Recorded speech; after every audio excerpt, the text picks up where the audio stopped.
Assalamualaikum warahmatullahi wabarakatuh. Kembali lagi di channel Ngaji Akhir Zaman.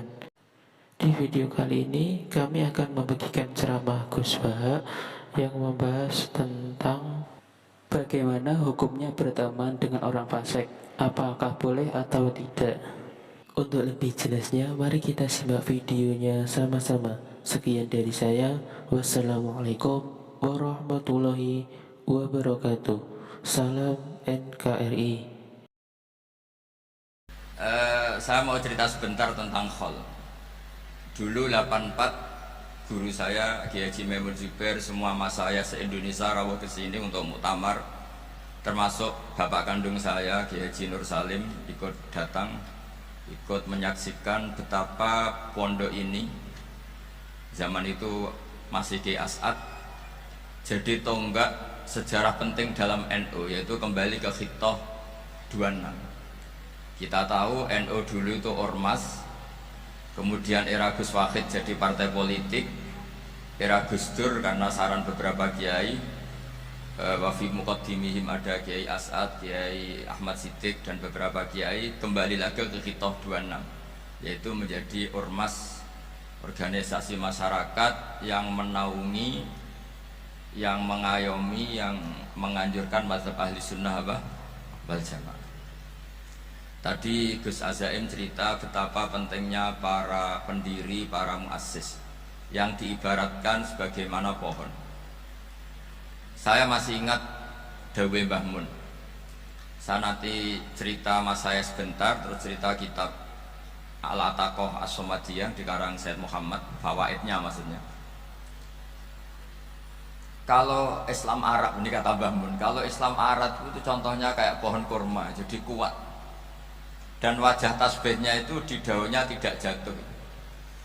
Tapi kalau Islam Indonesia, kata Mbah Mun, itu kayak padi, jadi ya agak doyong-doyong sedikit. Jadi untuk menghadapi angin besar itu pilihannya dua, Anda kekar kayak kurma atau fleksibel kayak padi. Jadi ya doyong-doyong sidik gitu. Ada koruptor sowan, salam templeknya ya diterima gitu. Ada calon bupati cantik ya didukung, pokoknya agak-agak doyong gitu. Tapi baru kayak doyong itu nggak bisa roboh karena fleksibel. Jadi kazar in akhraja syat'ahu, jadi ada dua tamsil. Karena memang menghadapi orang fasik, orang dolim ini, kita sebagai ulama itu ya kebingungan. Ini mungkin Ki Afif bisa bahtul masail ini.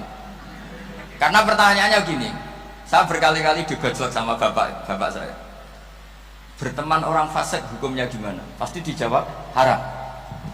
Tapi kalau pertanyaannya dibalik, membina orang fasik hukumnya gimana? Baik. Dan bisa membina kalau berteman. Makanya Gus Azaim pernah bikin seni deh, muktamar seni. Anggap saja madhabnya seperti itu gitu. Jadi ya agak doyong-doyong sedikit. Masa ketop berteman orang yang macam-macam, tapi itu fleksibel. Nyatanya tetap soleh sampai sekarang gitu. Itu berarti itu ya gitu kata Bangun itu. Jadi untuk menahan angin yang besar pilihannya hanya dua. Anda kokoh kayak pohon kurma atau fleksibel kayak padi. Nah, Islam Indonesia kata Mbah Mun itu pari wae katanya, padi. Jadi ungkapan-ungkapan para mas saya ini penting karena khazanah yang saya baca. Saya berkali-kali cerita ini dalam kitab Khilyatul Auliya. Itu Abu Nu'aim Al-Asfihani cerita tentang riwayat Sufyan bin Uyainah. Ini gurunya Imam Syafi'i. Itu setiap kali Nabi Isa dan Yahya, ini dua nabi yang sekurun, sama-sama masih muda. Nabi Yahya itu senengannya dolan ke orang-orang soleh, menyambangi orang-orang soleh. Tentu itu bagus. Tapi kalau Nabi Isa ini suka menyambangi orang-orang yang fasik, orang-orang yang nggak jelas. Ketika dua beliau ini ketemu, tentu yang perlu jawaban Nabi Isa karena kontroversi, berteman sama orang-orang yang nggak jelas.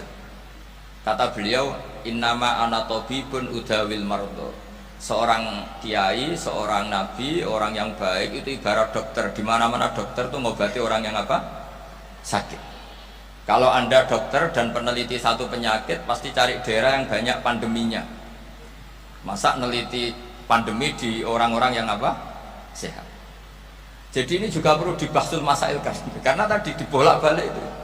Bina orang berteman orang fasik hukumnya haram karena wa in kana ada syarrin fajannibhu sur'atan. Tapi kalau bina orang fasik hukumnya baik.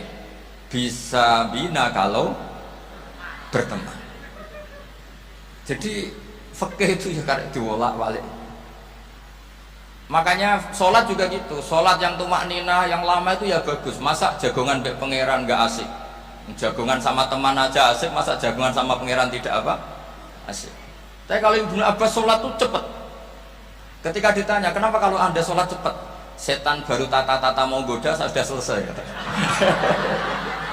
Karena setan itu ya jaga jaim tuh, jaga image. Jadi kalau mau goda orang itu ya surinan dulu, macak-macak dulu. Ternyata mau ke situ sholatnya sudah selesai. Lah kebetulan mazhab saya tuh yang kedua itu gitu.